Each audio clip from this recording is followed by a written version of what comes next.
And just like that, ladies and gentlemen, we are back in a Dodge product. The last call edition, I might add. And if you click this video, you probably already know what we're in. We are in a 2023 Dodge Charger Scat Pack Widebody 392 Hemi. This car needs no further introduction, so let's get into it. As always, I'm going to get into all the features of this car and what separates it from its little brother, the Dodge Charger RT, which I reviewed earlier this year. So take a look at it. I will link it somewhere probably right here, so make sure you click on it if you want to see the little brother of this car. So taking a look at the steering wheel, I would say not much has changed. The only difference that I would note are right here, these two buttons right here. Let's get closer.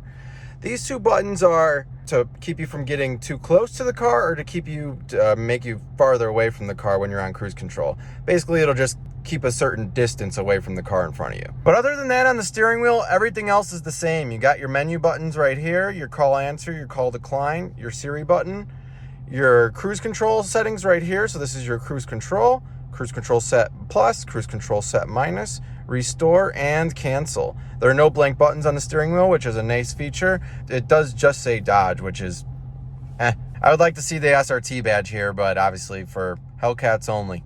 Taking a look at the gauge cluster, it is pretty much identical to the Dodge Charger RT. The only difference is if you look right here, this number, they're a little bit thicker on the Scat Pack and higher. The RT has a little bit thinner numbers. Not really anything to write home about, but it's definitely a very small but notable difference. On the left-hand side of your steering wheel is your windshield wiper settings, as you can see. And then also, as you can see, you got your minus paddle shifter, that is to downshift. Your plus paddle shifter on the right, that is to upshift. And there's no stalk on the right-hand side. On the left-hand side of your steering wheel, very similar to the Dodge Charger RT, are all your light settings right here, and then your trunk release button right here. And then moving to the left of that, you can see you have your memory seat buttons right here, which is very nice. You got two seat settings, and then the S is for save.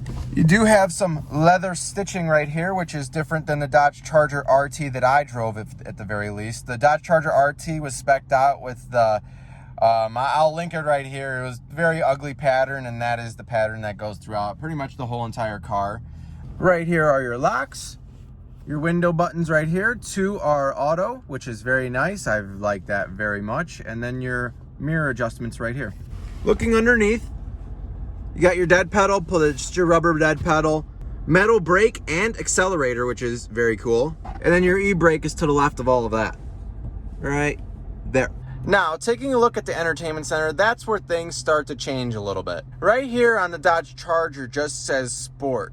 On this car, it says Drive Modes. So let's go ahead and click that.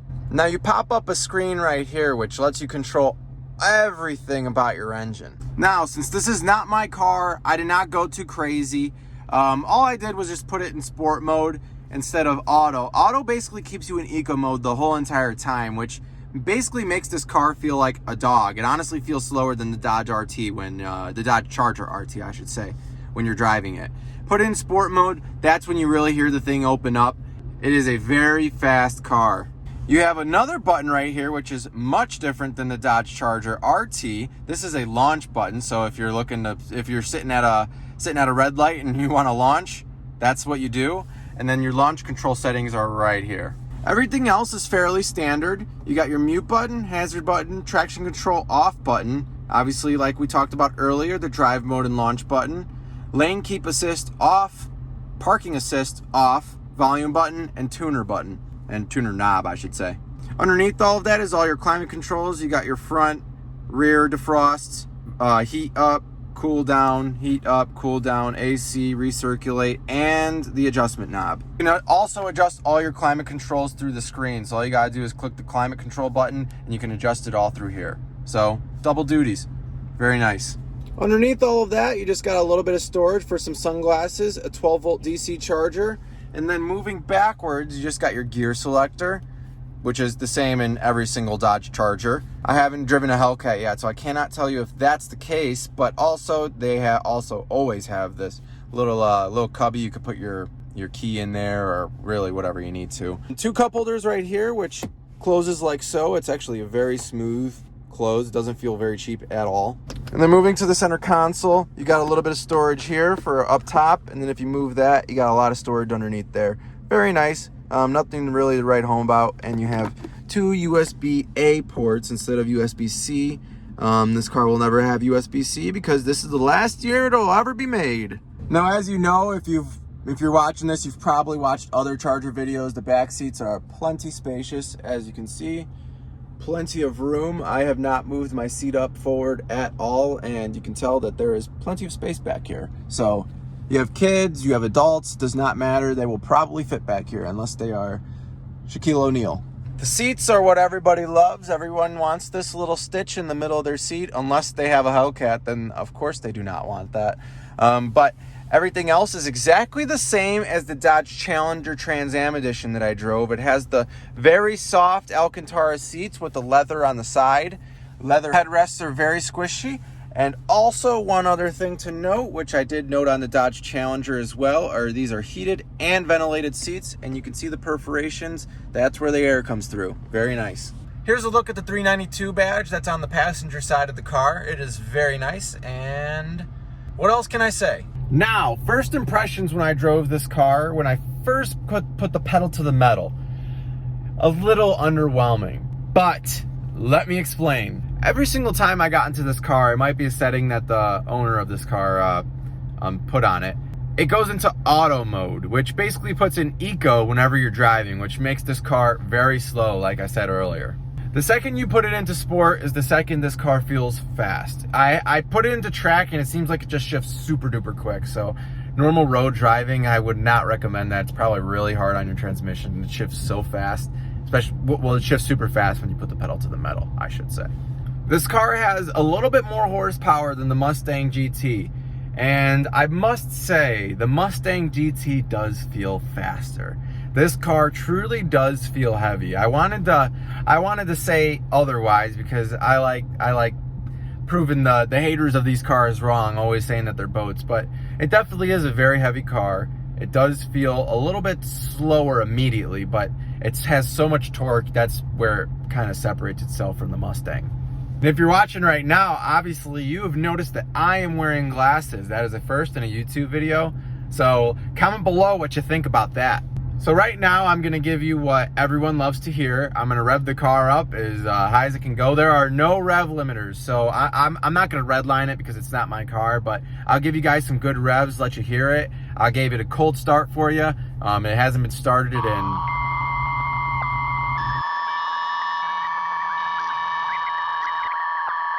roughly 12 hours, so the engine's cold. Enjoy.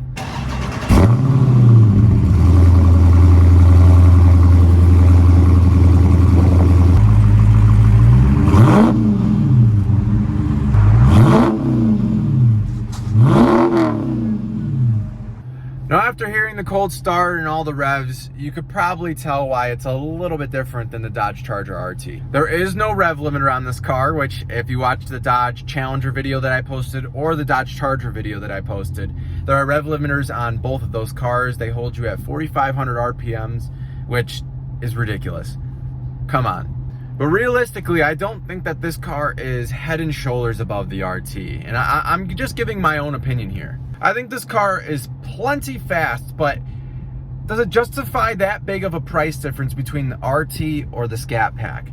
I would say not really. The RT is a very, very fast car, and I really don't think that it's that much louder. The Scat Pack, I don't think it's that much louder than the RT stock.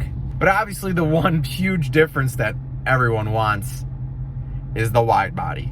The wide bodies obviously just make these cars look way more aggressive, and I mean, what else really can you say about them? They look great. They have them on the Hellcats for a reason. That's why they put them on the Scat Packs, to give us people that can't get Hellcats an option. So please excuse the dirtiness. Obviously it is pretty dirty and it is very loud over here. I'll give you guys a quick view. As you can see, we are right behind a highway and I really don't have anywhere else better to shoot. So please forgive me. But right here we have a Dodge Charger Last Call badge, which is only on the 2023 models. Obviously you can see it was designed in Auburn Hills, Michigan and assembled in Brampton, Ontario. Pretty neat. Other than that, you're looking at your standard 6.4 Hemi. There's really nothing else to say because you have probably seen a video on a Scat Pack before. So let's close the hood and give you a quick walk around and then we will finish up the video.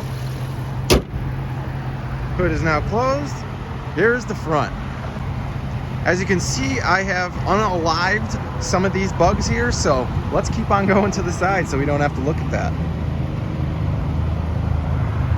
Here's a look at the side. Pretty incredible. What I really like is, obviously, look at how wide these fenders are. The cool 392 badge, which is a little bit cooler than the 345.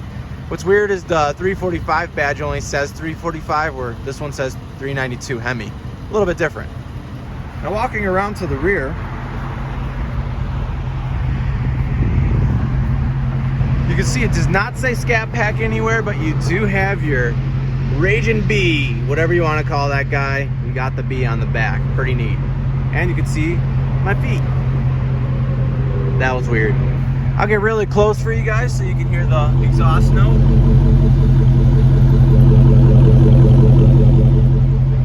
And that's all I really can show you. That just fogged up my camera real quick. And then I'll give you a quick look at the other side and then we will finish up the video. I just want to thank you guys for waiting so long for a video. It's been almost 2 weeks and I've missed it and I've missed you. But work has been pretty busy and unfortunately I have not had time to actually make a video. So I actually have 3 in the works. So please forgive me. So please stay tuned because I'm getting incredibly lucky with all these muscle cars. So if you like what I'm doing, please make sure to like, comment, and subscribe. Currently I am at 140 subscribers. So I've slowed down a little bit, but I put that all on myself because unfortunately I haven't been able to make a video in almost 2 weeks. So I haven't been able to keep that nice trajectory of 1 video per week. But like I said, I will make it up to you guys. So please forgive me. And if you guys give me a chance, I'll see you on the next one. Oh yeah, and please make sure to stay till the end for some hand-selected music. Bye.